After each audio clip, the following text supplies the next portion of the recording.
Hi guys, welcome back to our channel SJK wrestling universe. So நாம் இன்றைக்கி இந்த வீடியோவில் இப்போ லேட்டஸ்ட்டாக வந்திருக்கிற ரெஸ்லிங் நியூஸ் அப்டேட்டாக பார்க்க போகிறோம். ஸோ அதெல்லாம் பார்க்குறதுக்கு முன்னால் நீங்கள் ஃபஸ்ட் டைம் நம்ம சேனலுக்கு வந்துருக்கீங்கன்னா சேனலை சப்ஸ்கிரைப் பண்ணி நோட்டிஃபிகேஷன் பெல்ல ஆல்ல போடுங்க. அப்போ தான் டெய்லியும் போடுற இன்ட்ரெஸ்டிங் ரெஸ்லிங் நியூஸ் அப்டேட் உங்கள் நோட்டிஃபிகேஷனுக்கு வரும். வாங்க வீடியோக்குள்ளே போகலாம். ஸோ அதுக்கு முன்னால் இந்த வீடியோக்கு லைக் பண்ணுங்கள், ஷேர் பண்ணுங்கள், கமெண்ட் பண்ணுங்கள்.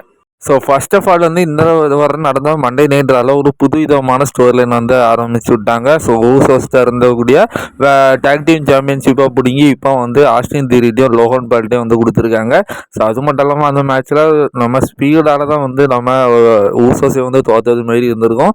நடுவில் எல்லை நைட்டையும் மிக்ஸ் பண்ணி விட்டுருக்காங்க. ஸோ இப்போதைக்கு என்ன ஒரு விஷயம் தெரிய வந்திருக்குன்னா, ஸோ WWE ஒரு பிளான் பண்ணிட்டு இருக்கிறாங்க. ஸோ ரெசல்மனியா 42க்கு ஒரு 6 மேன் டேக் டீம் மேட்ச் நடத்தலாம் அப்படிங்கிற மாதிரி பிளான் பண்றாங்களாம். ஸோ ஒரு சைடு ஊசோஸ் அண்ட் எல்லை நைட் விசிஸ் விஷன் டீமும் நம்ம ஸ்பீடும் பார்த்தீங்கன்னா ஸோ மோதிக்குள்ளாங்க. ஸோ இவங்களுக்குள்ள ஒரு 6 மேன் டேக் டீம் மேட்ச் நடக்க போகுது அப்படிங்கிற மாதிரி சொல்லப்படுது.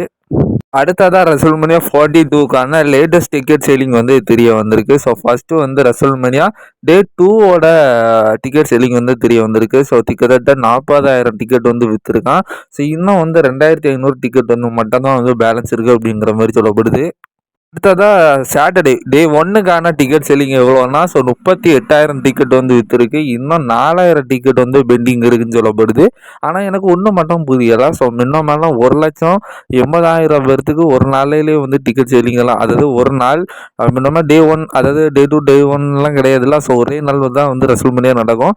கிட்டத்தட்ட 80,000 1,00,000 டிக்கெட்டு கூட அசால்ட்டாக விற்பாங்க. பட் இப்போ டே 1 டே 2 பிரித்து வச்சா போகிற கூட ஸோ கிட்டத்தட்ட 40,000, ஸோ 38,000 டிக்கெட்டு. ஸோ அதுலேயுமே பேலன்ஸ் இருக்குது. இன்னும் 15 நாள் தான் இருக்குது. ஸோ ரெசல்மனியா டே 2 ரெசல்மனியா 42க்கு. பட் இன்னும் கூட ஸோ ரொம்ப ஸ்லோவாக இருக்குது அப்படிங்கிற மாதிரி தான் சொல்லப்படுது. இதுக்காக தான் WWE ஸோ நிறைய பிளான்ஸ் சேஞ்ச் பண்ணாங்க. ஸோ அது மட்டும் இல்லாமல் ஸோ நிறைய ரெஸ்லர்ஸையும் புதுசாக செலிபிரிட்டியை கூப்பிட்டு வராங்க. ஸோ பட் அது மட்டும் இல்லாமல் ரெசல்மனியா 42 கூட நிறைய சம்பவங்களை பண்ண போகிறாங்கன்னு சொல்ல தான் படுது. பட் நடத்துவாங்கன்னு தெரில. பட் இப்படியெல்லாம் சொல்லப்பட்ட போகிற கூட டிக்கெட் செல்லிங் ரொம்ப ஸ்லோவாக இருக்குது.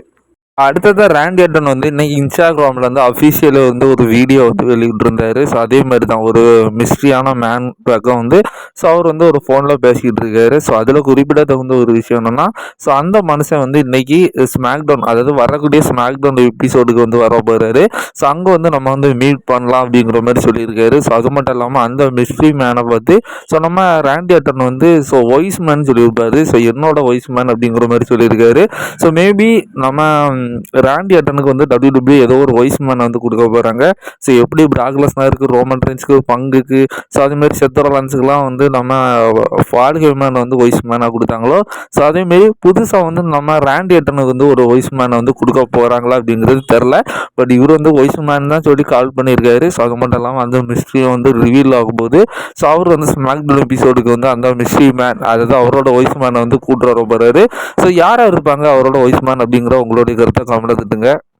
அடுத்ததாக WWE இந்த மாதிரி பண்ணுவாங்களா? ஸோ அதாவது ரெசல்மனியா 42ஓட டே 1 மெயின் ஈவெண்ட்டில் ஸோ நம்ம ராண்டி ஆர்டனுக்கும் கோடி ரோல்ஸுக்கும் மேட்ச் நடந்துட்டு இருக்கப்போ ஸோ ஜான்சினா உள்ள ஸோ ராண்டி ஆர்டனை ஜெயிக்க வைப்பாரா அப்படிங்கிறது நம்ம பொறுத்திருந்து பார்க்கணும். ஸோ இப்போ அந்த மாதிரி ஸ்பெகுலேஷன் போயிட்டுருக்கு.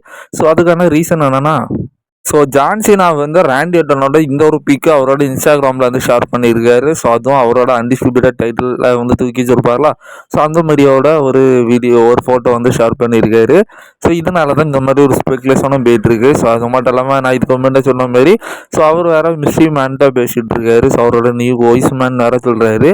ஸோ நீங்கள் என்ன நினைக்கிறீங்க? ஒருவேளை இருக்குமா அப்படிங்கிற உங்களுடைய கருத்தை கமெண்ட்ல திட்டுங்க. ஸோ அடுத்ததாக ராண்டி ஆர்டன் இந்த ரெசல்மனியா 42ல் இன்னொரு ரெக்கார்டையும் படிக்க போகிறாரு. ஸோ அது எந்த மாதிரியான ரெக்கார்ட்னா, so Randy Orton will become the 7th wrestler to main event WrestleMania at least 3 different tickets, அதாவது 3 டிஃபரெண்ட் டிக்கெட்ஸில் ஸோ ரெசல்மனியாஸில் மெயின் ஈவென்ட் பண்ண ஒரே ரெஸ்லர், அதாவது 7th ரெஸ்லராக ஸோ இப்போ ராண்டி ஆர்டன் இருக்காரு. ஸோ இதுக்கு முன்னே ஸோ நம்ம ஜான்சினா, ஸோ அதுக்கப்புறமா ஷான் மைக்கிள்ஸு, அதுக்கப்புறம் அண்டர்டேக்கரு, அதுக்கப்புறம் ராக்கு, ஸோ அதுக்கப்புறம் பிராக் லெஸ்னர், ஸோ அவங்களோட வரிசையில் இப்போ நம்ம ராண்டி ஆர்டனும் இருக்காரு. சாரி, ஸ்டோன் கோல்டும் மறந்துட்டேன். அடுத்ததா நம்ம ஜான்சினா இப்போ ரெசல்மேனியா 42 ஹோஸ்டா வந்து இருக்க போறாரு. இதை வந்து கன்ஃபார்ம் பண்ணிட்டாங்க.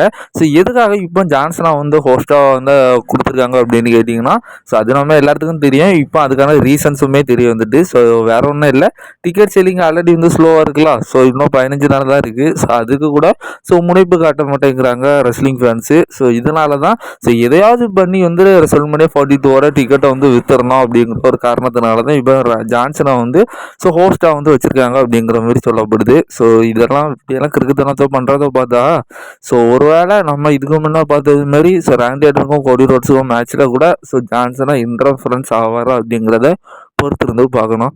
அடுத்ததா எங்கேயோ ஒரு ஹோப் இருந்துச்சு தெரியுமா? நம்ம கிறிஸ் ஜெரிக்கோ வந்து திரும்ப வந்து WWE வந்துடுறாருன்னு. பட் அது இதுக்கு மரம் அப்படியே வந்து மறந்துடுங்க. இன்னைக்கு நடந்த AEW ரெவல்யூஷனில் வந்து நம்ம கிறிஸ் ஜெரிக்கோ வந்து அங்கே ரிட்டர்ன் வந்துட்டாரு.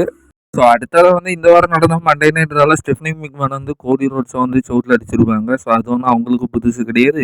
அவங்கள்ட்ட அடி வாங்குற ரெஸ்லர்ஸ்க்கும் புதுசு கிடையாது. இப்போ அதுக்கும் ரியாக்ட் பண்ணியிருக்காங்க பிராண்டி ரோட்ஸ். என்ன சொல்லியிருக்காங்கன்னா, நீ இந்த மாதிரியே பண்ணிட்டு இருந்தேன்னா நான் திரும்பவும் வந்துடுவேன். என்ன வந்து திரும்ப வர வச்சிடாத, நான் எப்போவுமே என் ஹஸ்பண்ட் கூட தான் இருப்பேன் அப்படிங்கிற மாதிரி அவங்களோட ரியாக்ஷன்ஸை வந்து கொடுத்துருக்காங்க. பட் அந்த ஸ்லாப்புக்கு பின்னாடி இருக்கக்கூடிய மறைமுகமான ஒரு மைண்ட் கேமாக என்ன அப்படிங்கிறத நான் அன்னைக்கு வந்து சொல்லியிருந்தேன். அடுத்ததாக நீங்கள் இப்போ பார்த்துட்டு இருக்கிற இதுதான். இதுதான் ரெசல்மேனியாவோட அதுதான் ரெசல்மேனியா 42 லேட்டஸ்ட் மேட்ச் கார்டு. இன்னும் சில மேட்சஸ் வந்து ஆட் ஆகும். இப்போதைக்கு இத்தனை மேட்சஸ் வந்து கன்ஃபார்ம் பண்ணியிருக்காங்க. அடுத்ததாக வந்து நம்ம Hulk Hogan and Andre the giant இங்கே 2 பேர்த்தையும் இணைத்து வந்து ஹானர் பண்ணுறாங்க.